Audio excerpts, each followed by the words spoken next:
Hello students, मैं एरोडोब की problem solve करा रहा हूँ। प्रॉब्लम ये है कि ये दो बैटरी हैं, E1 EMF है और इसकी E2 EMF है। अब इस तरह से सर्किट दे रखा हो और ये पूछा जाए इस कैपेसिटर के अक्रॉस पोटेंशियल डिफरेंस क्या है, और पहले से ये स्विच नहीं कहा जाए कि switch is closed at time t=0, तो ये मान के चलो कि ये कैपेसिटर फुली चार्ज है। मतलब एग्जामिनेशन हॉल में ये फुली चार्ज होके आया है, तो इससे हाथ मत लगाना कहीं। तो ये फुली चार्ज है, ठीक है। तो फुली चार्ज है तब उस समय तो सीधी बात है, फिर करंट यूँ ही फ्लो हो रहा होगा। जब करंट यूँ ही फ्लो हो रहा होगा तो जब इसमें से कोई करंट जा रहा है तो इधर करंट जा ही नहीं रहा, तो फिर करंट एक ही है, आई। और वो आई करंट क्या होगा, E2 minus IR2 minus IR1 minus E1 minus IR1 और माइनस E1 बराबर 0। ये माइनस E1 करते ही हम ही आ गए, हम जहाँ से चलें वहीं आ जाएं क्लोज सर्किट में। तो किरचॉफ ने क्या कहा था सेकंड लॉ ने कि algebraic sum of the EMF and potential drop across resistances and capacitances in closed circuit is 0। तो ये इससे आई का मान आ गया। आई का मान आ गया कितना, आई हो गया E2 minus E1 upon R1 plus R2। अब इसने हमसे ये पूछा कि आप इसके अक्रॉस वोल्टेज बताओ ए और बी के बीच में। तो अब क्या काम करें कि यहाँ से यहाँ, तो यहाँ से यहाँ चलेंगे तो चार्ज पता होना चाहिए। अब हमको चार्ज तो पता नहीं, चार्ज बाद में पता कर लेंगे, तो अपन वोल्टेज पता कर लेते हैं। तो अगर अपन VA माइनस VB डिटरमाइन या φA माइनस φB डिटरमाइन करना चाहते हैं तो हम B से चलें और यूँ चल के यूँ आ जाएं। तो ये क्या होगा कि हम जहाँ से चलेंगे और जहाँ तक जाएंगे फाइनल माइनस इनिशियल आ जाएगा। तो यहाँ से चलो, यूँ चलो, तो यूँ से फिर यूँ चले तो यहाँ पर क्या होगा, माइनस IR1। तो अपन कैलकुलेट करने जा रहे हैं φA माइनस φB। तो माइनस IR1 और फिर यहाँ से यहाँ चले तो माइनस E1। अब हम यहाँ पर आ गए, तो यहाँ से चल के अपन यहाँ आ चुके हैं। अब यहाँ आ चुके हैं तो यहाँ तक तो कुछ और है नहीं, तो यहाँ से यहाँ पहुँचे तो प्लस E1। तो ये कैंसिल हो गए क्योंकि यहाँ माइनस E1 हुआ प्लस E1, मतलब ये सीढ़ी उतरे और ये सीढ़ी चढ़े। अब तो हम ही आ गए और यही आंसर हो गया। तो आंसर क्या हो गया कि कहाँ से, यहाँ से चले थे minus IR1 minus E1 plus E1, तो minus E1 plus E1 cut गया, तो आंसर है माइनस IR1। और आई क्या है, आई वो आप देख लो, आई है E2 minus E1 upon R1 plus R2 into R1। अब माइनस यहाँ लगा हुआ है बाहर, तो ऐसे E1 minus E2 upon R1 plus R2 into R1 कर दो, ये आंसर हो गया। अब नेक्स्ट है 178 एरोडोब प्रॉब्लम। अब इसमें पूछा है कि I1 I2 करंट बताओ। तो ये तो ईजी सवाल है, इसमें कुछ है ही नहीं, क्योंकि आप इसमें ये लिखो, यहाँ पर करंट हो गया I1 प्लस I2, तो एक बार यूँ लगा दो किरचॉफ का सेकंड लॉ। फर्स्ट लॉ आप लगा ही चुके हो, क्योंकि यहाँ करंट I1 गया I2 गया, तो इनमें से I1 प्लस I2 आया होगा, क्योंकि ये जंक्शन थ्योरम लगा दी। जंक्शन थ्योरम मतलब किरचॉफ का फर्स्ट लॉ लगा दिया। इधर I1 गया, इधर I2 गया, तो इधर से क्या आया होगा, या I1 और I2 ये आए, तो यहाँ पर I1 प्लस I2 हो गया। तो बस एक बार यूँ लगा दीजिए किरचॉफ लॉ और एक बार ऐसे लगा दीजिए। मतलब कोई भी ब्रांच छूटे नहीं, चाहे कोई ब्रांच दो बार जरूर आ जाए, दो बार आने की कोई बात नहीं है, एक बार लेकिन सब आ जाए। तो एक बार यूँ और एक बार यूँ कर सकते हैं, ये दो ले सकते हैं, या फिर एक ये और ये ले सकते हैं। तीसरा केस भी है, तीसरा कुछ नहीं, ये और ये ले लो, तीसरा भी हो सकता है, ठीक है। तो अब आप लिए यहाँ से यहाँ गए, तो E minus I1 plus I2 into R, I1 plus I2 into R minus I1 R1, ये R है, ये R1 बराबर 0, क्योंकि आप यहाँ से चले थे और यहीं लौट के आ गए।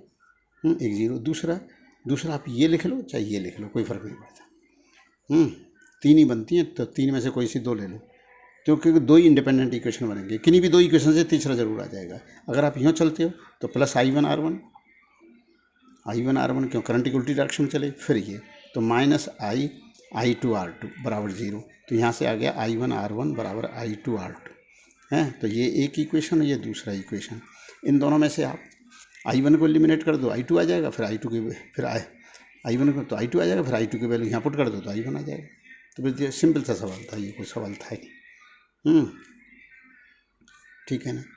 और अगर आप तीसरा इक्वेशन लिखो तो तीसरा वो इन दोनों से ही आ जाएगा। मतलब तीसरा क्या लिख सकते थे, तीसरा ये लिख सकते थे, आपने ये ले लिया और आपने R1 वाला ले लिया था, ये ले लिया था और एक ये ले लिया था, एक आप ये ले सकते थे, तो वो क्या होगा, E minus I1 plus I2 into R, और यहाँ पर माइनस I2 R2 बराबर 0। तीसरा, तो कोई से दो इक्वेशन से आप इनको सॉल्व कर लो, तो ये I1 और I2 की वैल्यू आ जाएगी, Ni2। ठीक, नेक्स्ट क्वेश्चन है V0। ये है पोटेंशियोमीटर का V0 और ये L लंबाई है। इस L लंबाई और ये यूनिफॉर्म क्रॉस सेक्शनल एरिया का वायर है, तो पर यूनिट लेंथ रेजिस्टेंस सेम होगा। अब इसने पूछा कि हम इसको x दूरी पर लगा दिया गया, तो इसके अक्रॉस वोल्टेज क्या है।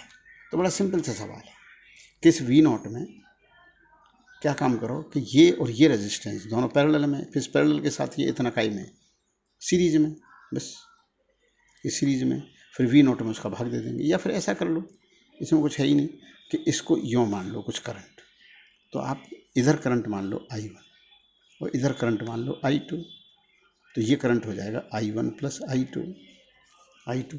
तो L लंबाई का जो रेजिस्टेंस होगा यहाँ से यहाँ तक, नहीं X लंबाई का, क्योंकि L लंबाई का R0 है, तो X लंबाई का रेजिस्टेंस जो होगा वो इतना होगा, RX बराबर R0 by L into x. Unity method है, क्योंकि रेजिस्टेंस की वैल्यू रो L बाई ए होती है, तो लंबाई जिस रेशियो में हो जाएगी उसी रेशियो में रेजिस्टेंस हो जाएगा। L लंबाई का रेजिस्टेंस R0 है, तो X लंबाई का R0 by L into x, क्योंकि रेजिस्टेंस पर unit length R0 by L है इंटू एक्स, तो ये RX हो जाएगा। और ये आपका R है ही, तो इन दोनों का इक्विवेलेंट रेजिस्टेंस क्या हो जाएगा, इक्विवेलेंट रेजिस्टेंस ये दोनों पैरेलल में आकर के, तो RX into R upon RX plus R, ये रेजिस्टेंस हो जाएगा। फिर ये इसके साथ ये वाला ये सीरीज में हो जाएगा, ये इसके साथ सीरीज में हो जाएगा, तो ये रेजिस्टेंस बचेगा कितना, ये x लंबाई है तो L माइनस एक्स है, तो वो रेजिस्टेंस कितना है R0 by L into L minus x. ये दोनों सीरीज में ये वाला और इन दोनों का मिला करके जो आया वो दोनों सीरीज में, तो R इक्विवेलेंट ये हो गया। इस R इक्विवेलेंट को लेकर के V0 में भाग दे दो, तो ये वाला करंट आ जाएगा I1 प्लस I2 इकट्ठा ही आ जाएगा, I1 प्लस I2 इतना हो जाएगा V0 अपॉन R इक्विवेलेंट। बस।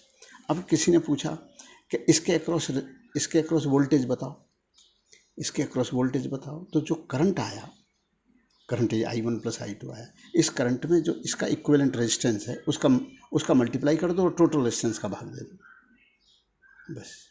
तो ये कितना होगा इसके across voltage, V across R जो होगा V0 अपॉन R इक्विवेलेंट, ये करंट है, मल्टीप्लाइड बाई क्या R into RX upon R plus RX, ये equivalent divide by total resistance.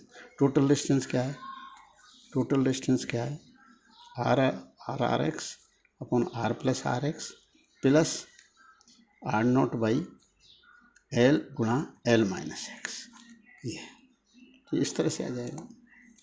इस तरह का सवाल था ये पोटेंशियोमीटर का, ये थोड़ा सा